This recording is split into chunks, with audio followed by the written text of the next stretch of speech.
वो protein encoded by the gene cry1ac and cry2ab, ठीक है, कंट्रोल द कॉटन बॉलवर्म। याद होना चाहिए क्या, cry1ac और cry2ab कंट्रोल करता है किसको, कॉटन बॉलवर्म को, और cry1 जो है, cry1ab जो है वो कंट्रोल करता है कॉर्न बोरर को। तो देखो तुम लोगों को कंफ्यूजन इसमें आती है, ठीक है, अभी आ गई होगी कि सर यहाँ पे cry1ac है, cry2ab है, ठीक है, और ये कर रहा है कंट्रोल बॉलवर्म को, और जो cry1ab है वो कंट्रोल कर रहा है कॉर्न बोरर को। तो इसको कैसे याद करें, ठीक है,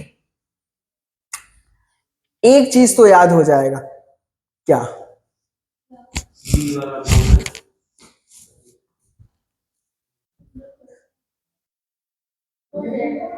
जो पहले ऐसे लिख लो ए, ठीक है। अब देखो जिसमें तुमने बी लगा दिया, मतलब जिसमें बी है उसमें बी नहीं है, ठीक है, एक अकेले, हाँ अब कहोगे सर कहने का मतलब क्या है, cry2 बी तुमने लगा दिया तो cry1 बी नहीं होगा, जिसमें बी है उसमें बी नहीं है।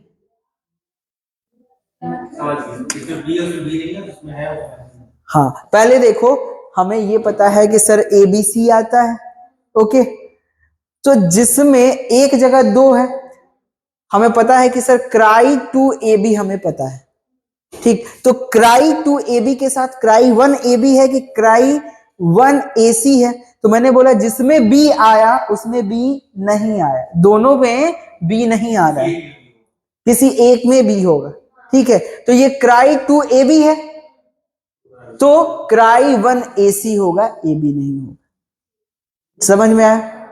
और जिसमें दो वाले में बी आया है, ठीक है, तो वो वॉर्म है, और जिसमें एक में बी आया, जो पहले आ रहा है वन cry1ab, तो ये बी से बोरर है, ठीक है, तो कॉर्न बोरर, ये या समझ में आया कि नहीं आया, जिसमें बी आई उसमें बी नहीं आया, समझ में आया। तो cry1ac और cry2ab कॉटन बॉलवर्म के लिए इफेक्टिव है, और cry1ab कॉर्न बोरर के लिए है। देखो जो प्लांट इफेक्टेड हो जाते हैं वो डिस्ट्रॉय हो जाते हैं, इसमें कॉटन दिख रहा है नहीं, होल हो गया, और जो नहीं होता है फुल मेच्योर कॉटन देखो कैसा दिख रहा है, दिख रहा है, ओके, ठीक है।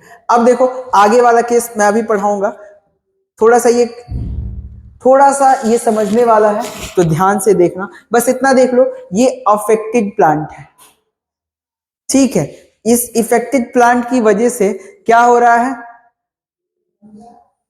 ये कैसा एकदम खराब सा लग रहा है ना, हाँ, अफेक्टेड है, ये काम फंक्शंस नहीं कर पाएगा, एब्जॉर्प्शंस नहीं हो पाएगा, रूटें जो है वो खराब हो गई तो पेड़ भी क्या होगा, खराब हो जाएगा, सूख जाएगा, ठीक है। तो इसको हम देखो क्या करते हैं, इसको ध्यान से देखो, paste resistant plant, RNA interferon क्या होता है ध्यान से समझ लेना।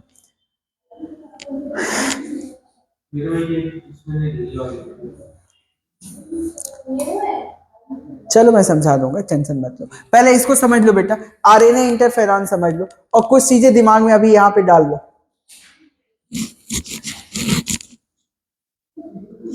ये बताओ तुम लोग को दिख रहा है ना, देखो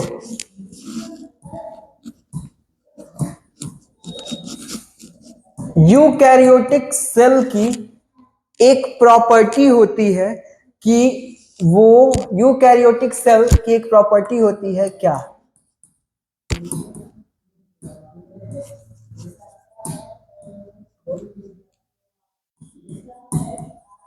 एक प्रॉपर्टीज,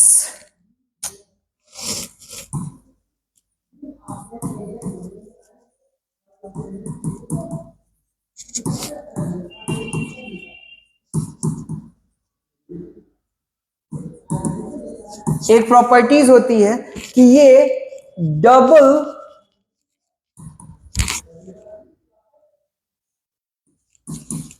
स्टैंडर्ड आरएनए को कट कर देती है। ठीक है, समझ में आया? यूकैरियोटिक सेल्स की एक प्रॉपर्टी होती है कि ये डबल स्टैंडर्ड आरएनए को स्प्लाइस कर देती है, कट कर देती है। ओके, अब देखो, कोई एक ऑर्गेनिज्म है, ओके, कोई एक नेमाटोड है जो कैसे किसी दूसरे ऑर्गेनिज्म को अफेक्ट करेगा, तो प्रोटीन के थ्रू ही करेगा। और वो प्रोटीन कैसे बनाएगा? mRNA के थ्रू बनाएगा। ठीक है, और mRNA जो है वो कहां से बनेगा? डीएनए से बनेगा। समझ में आ रहा है? ठीक है, तो mRNA ये सिंगल स्टैंडर्ड का होता है, बोलो, समझ में आया? तो इसके अंदर जो mRNA बन रहा है, अगर इसी का हमने क्या काम किया कि काउंटर mRNA बना दिया। क्या बना दिया? Counter mRNA। जैसे मान लो कि एक mRNA इसके जेनेटिक मटेरियल्स के थ्रू, जो कि कोई एक ये पर्टिकुलर तरह का प्रोटीन बना रहा है, जो इसके लाइफ के लिए बहुत ही इंपॉर्टेंट है। क्या है कि अगर वो प्रोटीन नहीं बना तो ये मर जाएगा, तो उसके लिए ये क्या बनाएगा? एक mRNA बनाएगा। mRNA पे ही तो सारा मैसेज लिखा हुआ है, बोलो ना। इसने यहाँ पे, चलो जरा देखो, सुनो, यहाँ पे इसको इरेज कर दूं, जो इरेज करना तो देखो, ये है एक इंसेक्ट। मैं इंसेक्ट बनाता हूं बहुत बढ़िया, खतरनाक वाला। हाँ, मान लो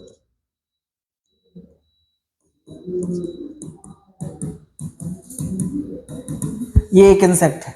ओके, इसके अंदर एक सेल, इसको मैंने बाहर निकाला, और इसका ये था जेनेटिक मटेरियल, और इसके जेनेटिक मटेरियल का इतना हिस्सा जो है वो एक जीन है जो कि कोड कर रहा है एक इंपॉर्टेंट mRNA के लिए, और ये आगे चल के mRNA बना रहा है प्रोटीन।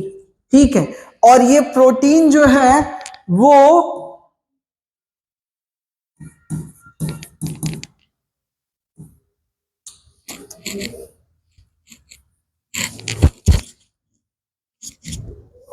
क्यों नहीं रहा भाई? ये प्रोटीन जो है वो इंपॉर्टेंट है किसके लिए?